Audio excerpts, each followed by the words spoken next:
start off by saying, like, thank you all for signing up to be a judge for this competition. I hugely appreciate it.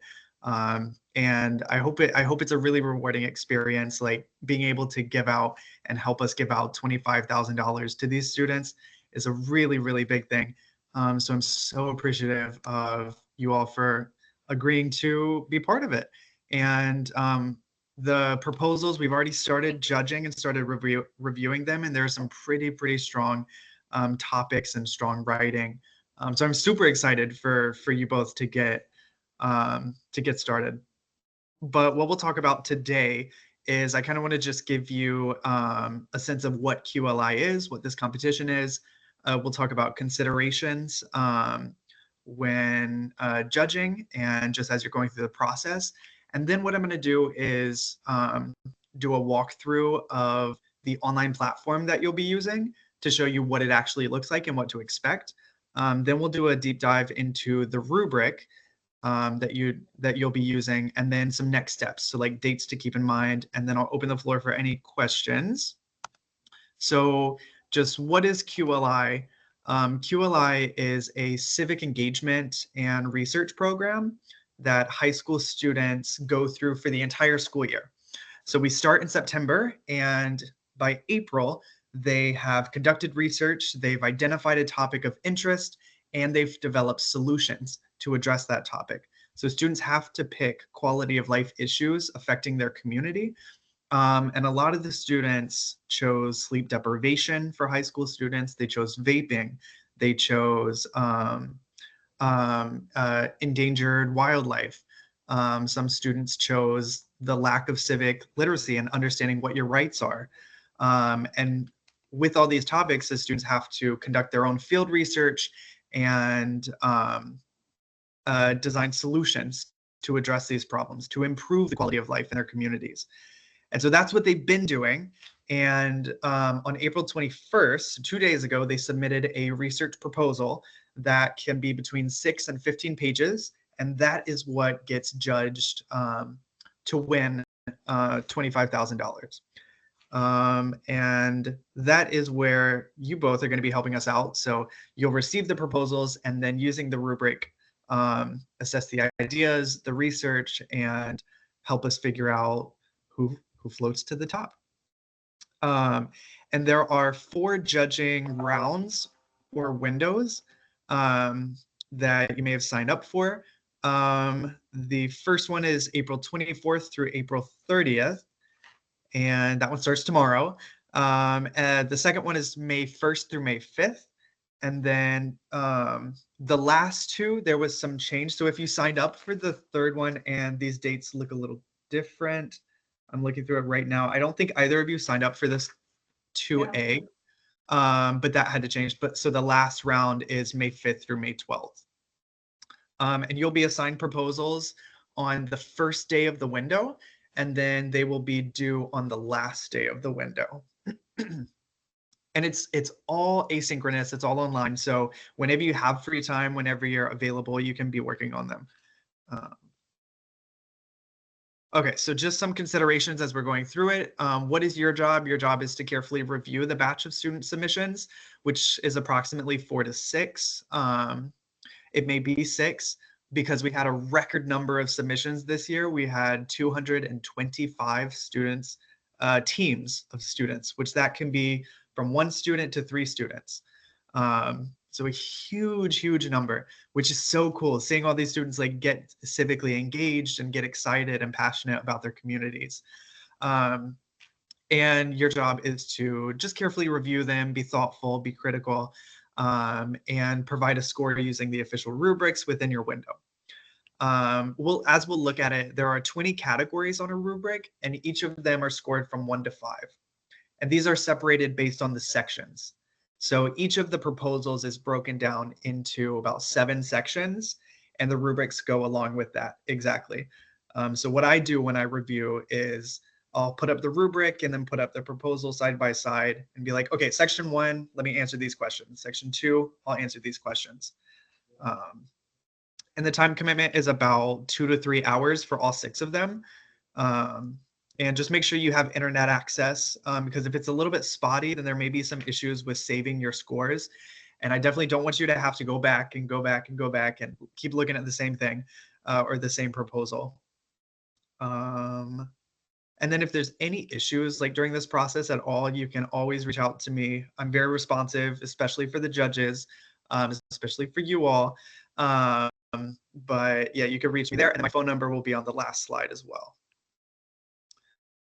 And then some other considerations, just 4 more. All the proposals have already been screened. Like I mentioned, we've started judging already. So by the time they get to you, they will have gone through the first check mark, making sure they have each section and making sure that they have the correct citations, the correct formatting, the grammar is strong, and there's not huge issues with it.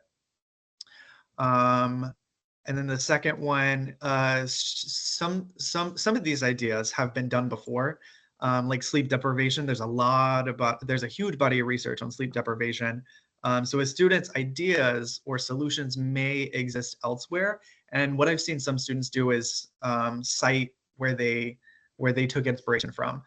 So one team in particular I'm thinking of, they used a previous study's survey as part of their implementation. So they said, we used a survey from this research team to assess how our solution worked or how our implementation worked. And that's totally fine as long as it's cited and there's no plagiarism. And then along with plagiarism, it's not listed there, but there have been some issues with ChatGPT writing the proposals already. And for the most part, I think it's easy to be like, I don't think this is written by a human. And what I've done is I just copy and paste and put it into AI checker, and it's 99%, 100% AI generated. The other telltale sign for AI other than language is if the citations don't match up. So the citations in the text don't align with the works cited. Clear sign. And it's sad that I've had to disqualify a handful of proposals already just on the basis of it. It's not sad at all. Let me take that back. It's not sad. You wrote it with AI. This is a rigorous competition, but it's unfortunate. But I've already had to disqualify some proposals because of that. But if you suspect that one of yours is written by AI, you can use that checking tool, or you can shoot me an email and be like, hey, can you check this out? And I'd be more than happy to take that responsibility. The next thing, so all these proposals are written by 13 and 8 to 18-year-olds. So these are high school students.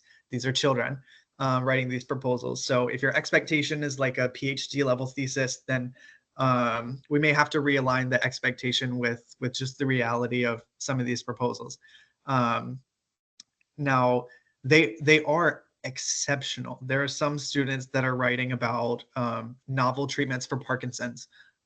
Exceptional. But on average, keep in your mind that these are written by 16, 17-year-old students. And then lastly, just as we go through the rubrics, we really wanted to design them with equity in mind. And in this program, we primarily work with Title I schools, and my background is in education. I used to work in Title I schools as a high school science teacher. But we really wanted the rubrics to emphasize and focus on the ideas that these students are coming up with, their innovative thinking, their critical thinking, their problem solving, and not their grammar or spelling or those specific things. We really wanted the ideas of the students to shine bright, so that we're not penalizing students for these minute details that not all students may have access to building their repertoire of. But that being said, like I mentioned, all the proposals that you'll receive have been screened for grammar and formatting and all these other things. But the real emphasis in the rubrics, and you may see this as we go through, is what is the innovation that the student is doing? How are they contributing to this research? And okay, so that's all the considerations. Before we go through the walkthrough, do you two have any questions that are top of mind? Anything at all? No, my big one was about ChatGPT, in which you answered. So, what's the AI checker tool, though? Actually, is that So what I've been using is I just Google search AI checker, and it's one of the okay? first things that pop up. What we use when we get to the semifinalists and finalists is Turnitin, which universities across the country use. Um, so if I'm just like, oh, I think this may be AI generated, then I'll do the quick Google search for that one. But we do officially check for ChatGPT for those proposals that make it to the end.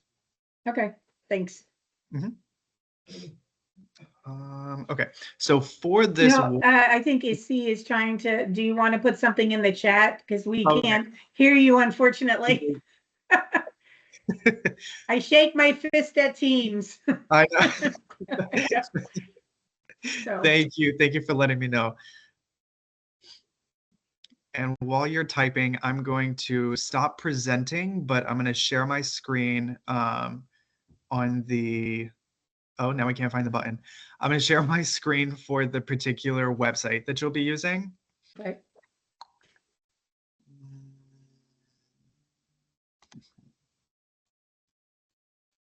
There it is. Okay, can you see my screen here?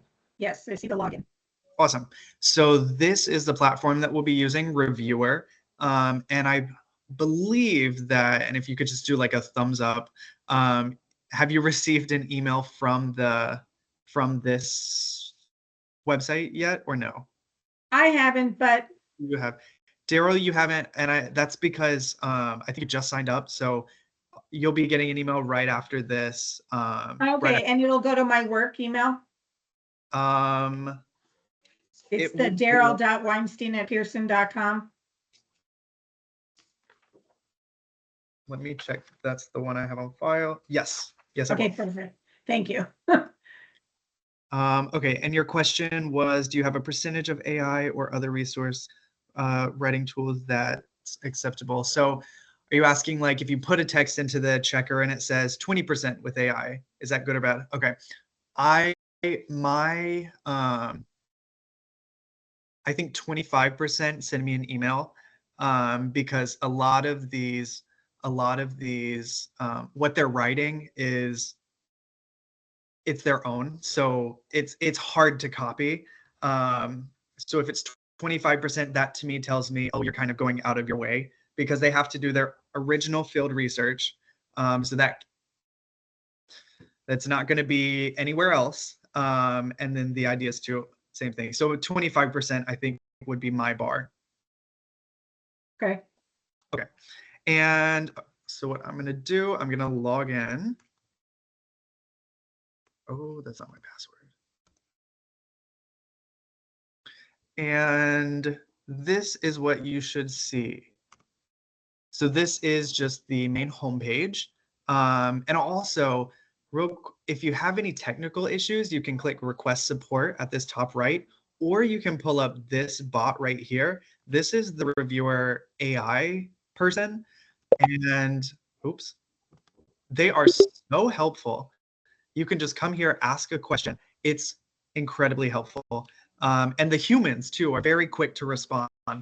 So if there's anything you're running into and you shoot me an email and I don't respond right away, I may be on the subway or hit by a subway. No, but hopefully not hit by a subway. You can always use this feature right here. And it's super quick. But this will be your dashboard, and events I'm reviewing should say 2025 Quality of Life Innovations. You'll click on this, and that will bring you to this page. On this right-hand side, these are the PDFs of the rubric. So if you want to download them, print it out to have it with you as you're going through, you can do that. But it's up to you. You can also just put them on another tab. But you'll scroll down, and here's where you'll see the proposals that are assigned to you. And if you've signed up for multiple different judging windows, then this drop-down menu for group will have different options. So for me, I'm signed up for 3 different of the judging windows. And what I'm going to click on is round 1A proposals. And here is the proposal that's assigned to me. And so to begin, I'm going to click on this eyeball icon. And it pulls up the title of the proposal, which is great. And then the proposal document. And then also on this right-hand side, I see my evaluations, do a drop-down menu, and I can click Evaluate Now. And that's how I begin. So with this, you'll see the rubric on the right-hand side, and on the left-hand side, you'll see information about the proposal.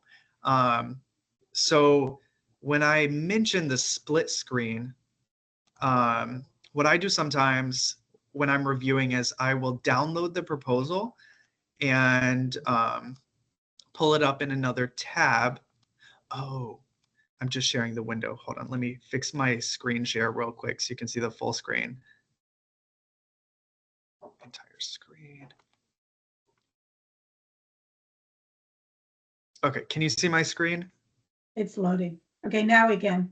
Okay, so what I'll do is I'll make one of the browsers on one side and put the proposal on this other side, Okay.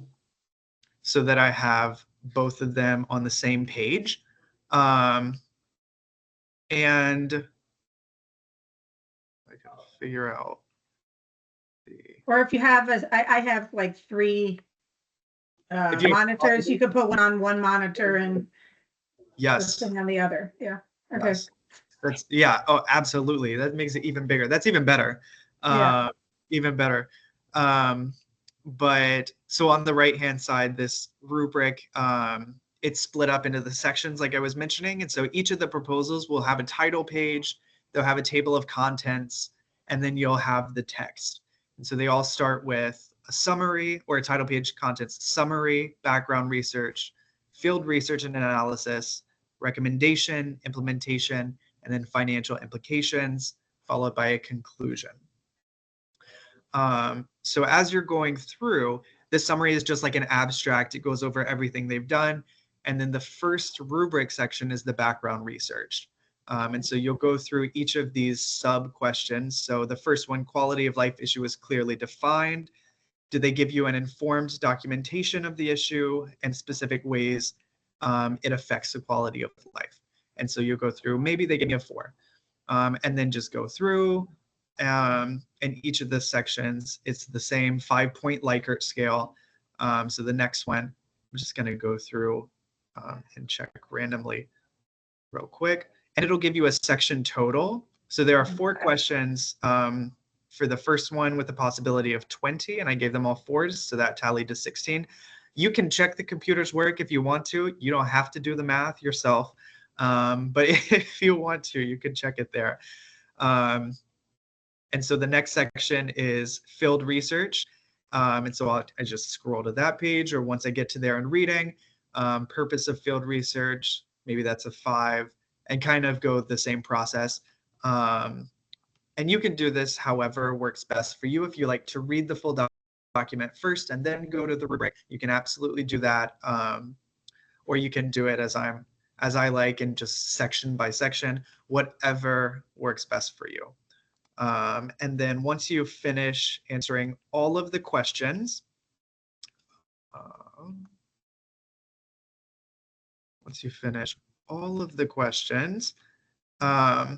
there is, oops, and I'm speeding through this because we will go through the rubrics in particular right after this, but there are 2 questions at the bottom. Would you nominate this proposal for a creativity award? So this is if you think maybe the student's implementation was super extraordinary, was so innovative, or they thought about this issue in a completely different way. Maybe if their issue is subway surfing and they're giving you firsthand accounts of someone who's done subway surfing. That's a new way of thinking about the problem or the quality of life issue. You could nominate it for a creativity award. And then the second question, would you nominate it for an exceptional writing award? So maybe the narrative that the student crafts is incredibly well done, very descriptive, engaging, and captivating. If it moves you, you can nominate it for this award as well. But you don't have to. And then lastly, if you have any specific comments, so you can make a comment, say AI generated, and that goes directly to me, and I see that, and I'm like, okay, I'm gonna flag it. And I'll go and check it there. But once you're finished, you'll click submit, and it will have a total. It will total all of the points that you gave this proposal, and that's it. So then So you let can me ask you something. If you want to, let's say, I'm a fast clicker. Let's say I clicked a 3 and I meant to click a 4. Can I edit? Absolutely. So now I'm back in the dashboard page, and I see my score is 68. So I know that it's saved. And maybe, like you said, I misclicked. So I can go back to it. And as long as you're within the judging window, I can click Evaluate Now and enable editing at the top, and I can fix my scores. So maybe I said 4, I actually meant 2. And I said 3, maybe I meant a 5. And although that wouldn't change the overall score. Maybe I meant a 1, and it'll fix it. Change the score. Okay, no, that's great. Thank you. Absolutely. And that's really it with the platform. So it's very straightforward. It's meant to be very user friendly, and I hope it is. And you'll see the scores updated here. Just make sure that it matches to when you click submit, and then when you check it on your dashboard, that the score aligns, and it also says completed. Because if it says in progress, then that means the score hasn't been attached. And so you need to click the submit button. But that is it. Any other questions on the platform here? Okay. Well, it seems pretty, pretty easy. Hopefully. I hope so. That's Yeah. my job, and reviewers' job is to make your life as easy as possible through this process, streamline the process. But so I'm glad to hear. Okay, so we've done our walkthrough. Now I'm going to,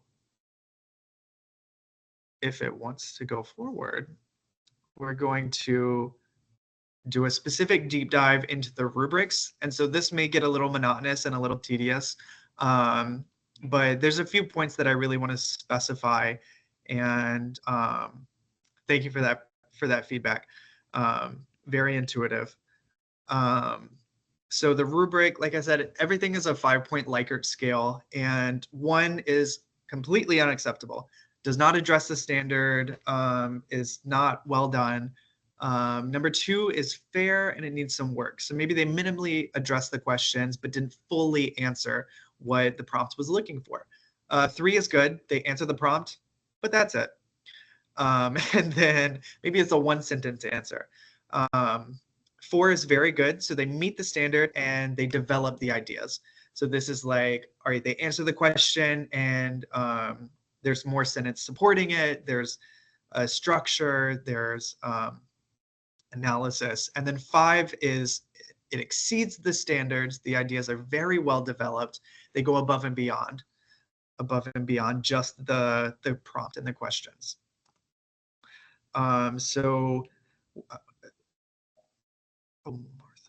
Okay, admit. So the way we're going to look at the rubric is by sections. Is Martha here? No, yes, no, nope, not at the moment. Excuse me. So for the background research section, there are 4 questions that you'll have to review. The first one, quality of life issue is clearly defined. So the student gives a documentation of the issue.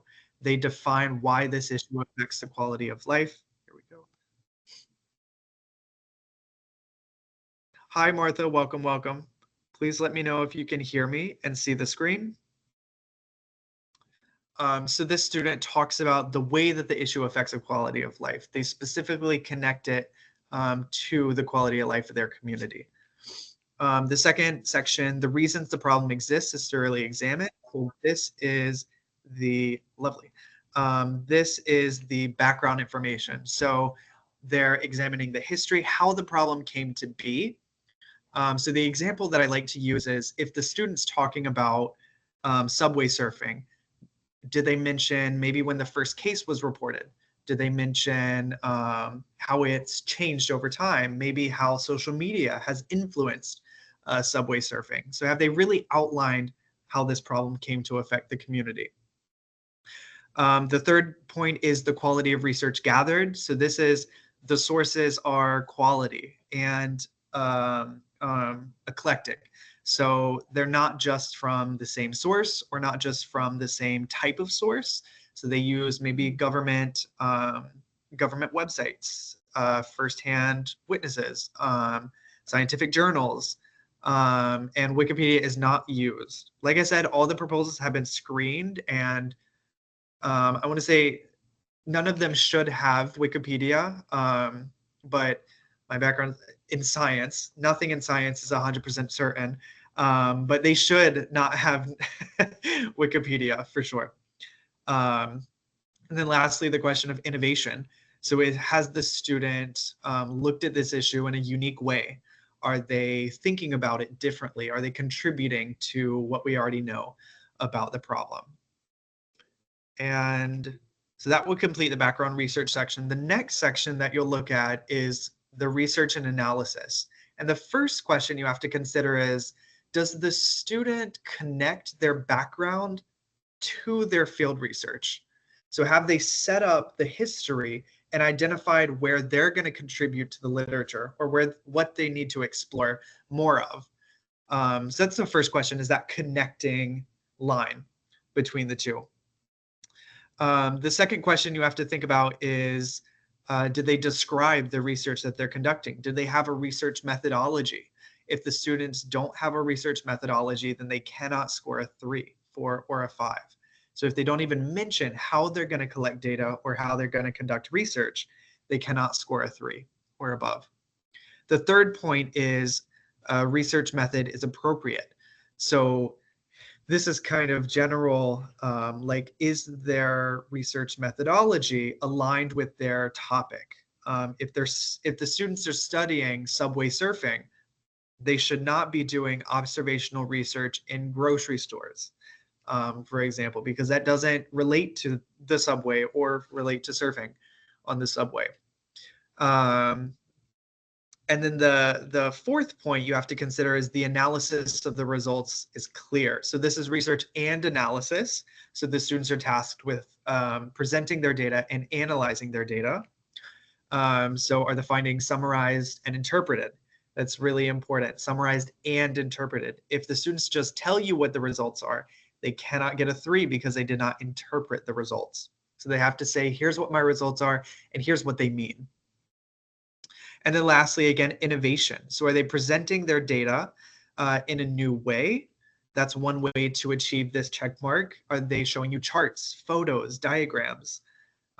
Or is their research methodology unique or different or building off of another approach? So are they innovating how something's already been done?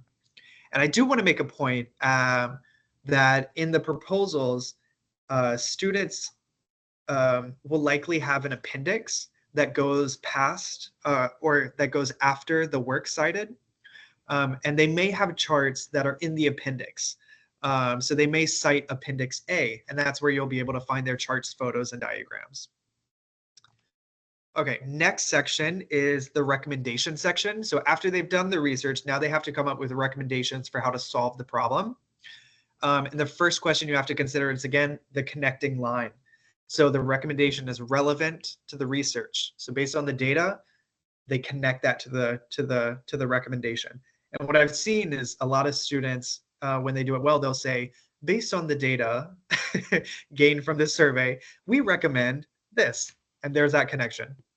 And then secondly, the description of the recommendation is clear. So the students don't say, we recommend 1, 2, 3, 4, 5. We recommend this as a, that is not a description. We recommend 1. Here's what 1 is. We recommend 2. Here's what 2 is. And they describe what the recommendation is. The third question is about feasibility. So can they do what they propose? The solution seems doable. And do the students address any potential obstacles? One of the proposals from last year, their recommendation, they were studying obesity in their community, rates of obesity in their community, and their recommendation was they said, well, the government can pass legislation about these additives in food. That is not a feasible recommendation. They just said the government can do this, the government could do this, but they don't provide any details of how that's going to happen or how that could happen. And feasibility can be supported. A lot of students do have communication, emails, receipts, text messages with government officials that they've reached out to about their project. And this could be a great way to get that check mark is, do the students actually have communication with these people, with these decision makers? And then lastly, innovation. The recommendation is innovative and displays out of the box thinking. So again, are they approaching this problem in a new way? Are they adding something different? And then almost lastly, the implementation. So this is where the students actually do what they recommend doing. They do their recommendation. So the first point is, do they explain how the recommendation was or would be carried out? So they have these recommended things to do. And now in this section, do they explain how they did them? That is the first one. Who, what, where, when, why, and how. The second question, implementation is aligned to the recommendations. So this is that connecting piece. Did they recommend this and do this? Or did they recommend doing a social media campaign and then ended up doing a food drive? Because that is not aligned. The third question, you have to consider additional benefit. So does the implementation have the potential to be replicated, adapted, expanded, or continued? So any of these things can get the check mark, but did they talk about future studies? Did they talk about what they would do differently, or how they want to continue their work in the community?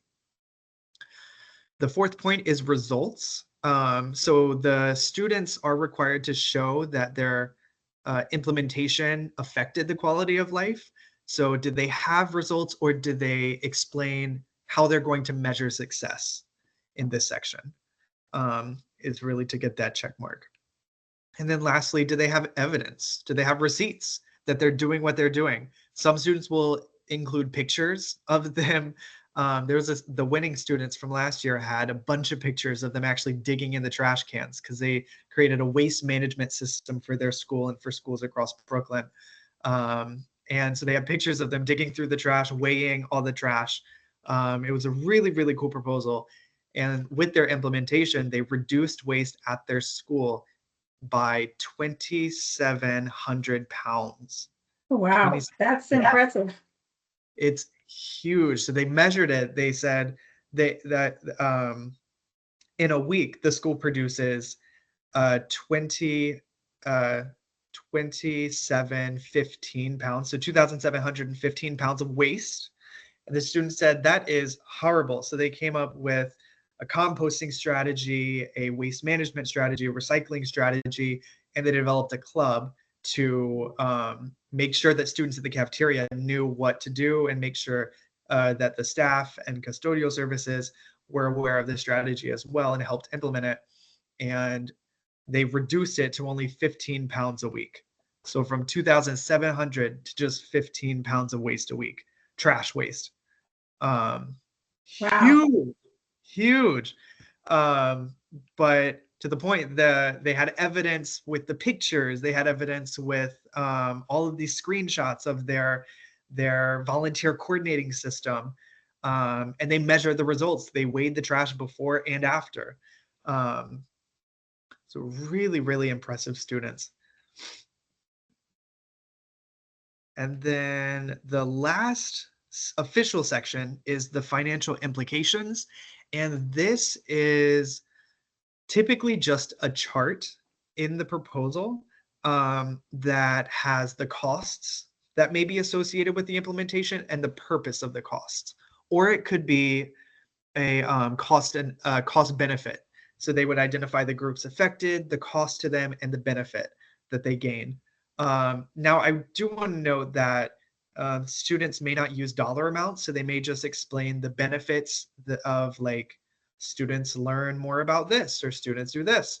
So dollars are not specifically necessary, and the students don't have to have monetary expenses, but they have to identify costs and benefits associated.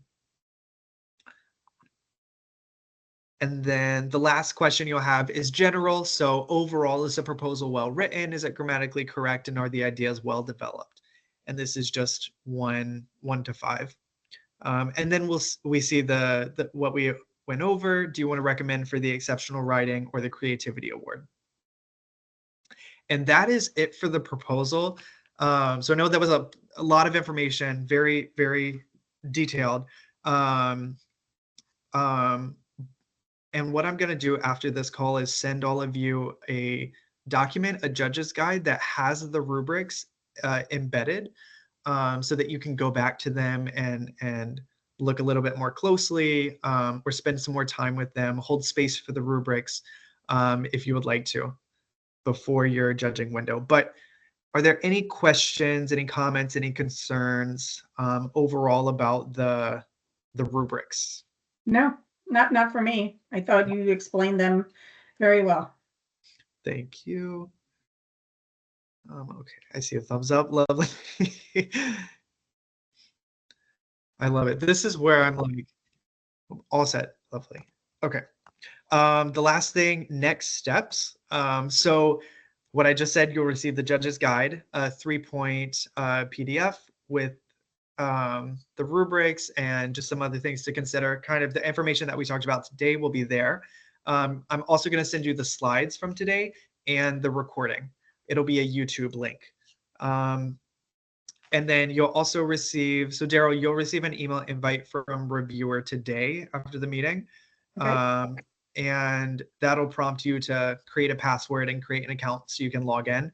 And then for all of you, what I ask is that you just navigate to the dashboard, make sure that you can log in, make sure that there's no issues logging in before your judging window. And if there are any issues, please reach out, please let me know so that we can get those fixed. There were a few volunteers that were having some trouble with their password. So if you have some issues with your password, there is a password reset button and I can do it. Awesome. Perfect. You have access and you can see everything. Yay. So exciting.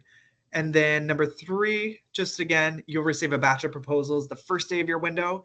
And please, please, please review them by 11:59 on the last day, 11:59 p.m. Eastern Standard Time. And the last slide, if you have any questions, my email is here and my phone number is here. That number goes to my cell phone. So you can reach me wherever I am if you have any problems whatsoever. And then technical support from reviewer, there's the email and there's their phone number as well. Okay. Perfect. You said you're still pending on the dashboard for your start date. Okay, I'll check that. And then it may be a button that I have to press to make you go from pending to confirmed. But I'll make sure you are all set. I haven't assigned, yeah, I have to get you assigned the proposals, but yes, you should be all good. And you should see them tomorrow morning. And yeah, if you don't have any questions, thank you so much. And I hope you have a wonderful rest of your day. And yeah, give you all the winners. I got you. I got you. Save some for me. Save some. There are 8 finalists, so I could split it between the both of you. Okay, excellent. Thank you Right. for your time. This was awesome.